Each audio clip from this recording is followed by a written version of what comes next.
Мелис Казакбаевич, азыр ушул тил маселеси аябай чоң маселе болуп калды. Ошондо азыр мен өзүм байкап койсом, азыр идеология жакшы болуп калды да. Жаштар дагы аракет кылып атат, чоңдор дагы аракет кылып тил үйрөнүүгө. Бирок ушул жерде эң чоң көйгөй бул кадр маселеси турбайбы? Анан программа маселеси турбайбы? Мен мисал үчүн азыр нуңан этникалык тиги улуттарыбыздан карасак, ушул көп жерде мектепте барсак, аяктан жакшы адистери жок. Канча жылдан бери биз тил маселеси көтөрүп коюп, анан аракет кылып атабыз, шарт түзөбүз деп. Бирок чын эле айтканда шарт азыркы убагында чындыгы айтыш керек да, начар экен. Мектепке барсак, азыр көп мектебибиз орус тилден кыргыз тилге өтүп койгондон кийин анын дагы пайдасы жок болуп атпайбы?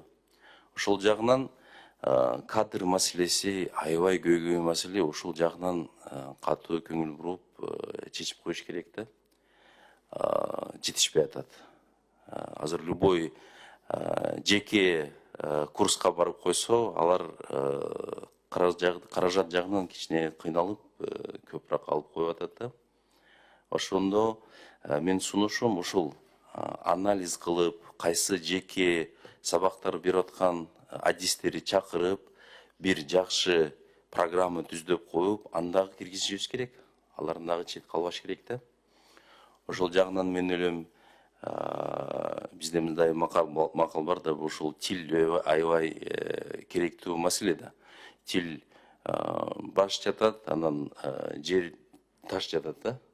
Ошол жагынан тил маселеси аябай мындай, азыр Гуля Акмакуловна, анан Дастан Арыспекович айткандай, жумшак өтүп коюш керек да.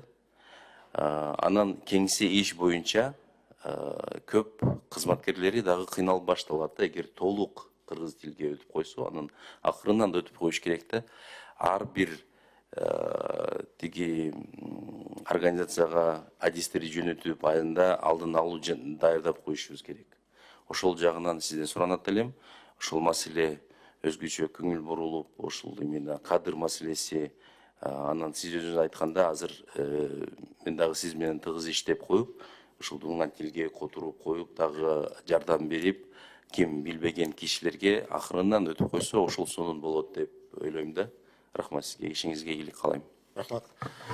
Бул боюнча бир сөз айтканга туура келип атат. Азыр туура айтасыз, Карим мырза, жанагы жумшак күчтү колдонуу маселеси. Албетте биз радикалдуу түрдө бир маселени четке кагып, бирөөнү көкөлөткөндө биз эч утушка жетишпейбиз. Ошон үчүн азыркы учурда тил саясатын жүргүзүүдө мамлекеттик расмий тил өзүнүн макамына жараша өз орду бар. Аны биз бирөөсүн четке кагып, бирөөсү менен чектелип калуу мүмкүн эмес. Бул мыйзам чегинде да.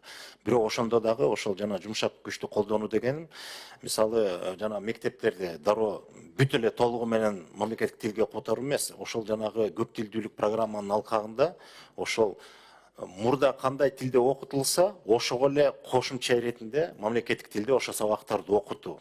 Мисалы предметтик сабактарда мамлекеттик кыргыз тил сабагынын предметин гана жөнүндө эмес сөз. Маселе окутуу тили жөнүндө. Мисалы жогорку окуу жайда ошондой маселе көтөргөнүздө биз кызык бир нерсеге туш келдик. Бул советтик доордон калган система экен.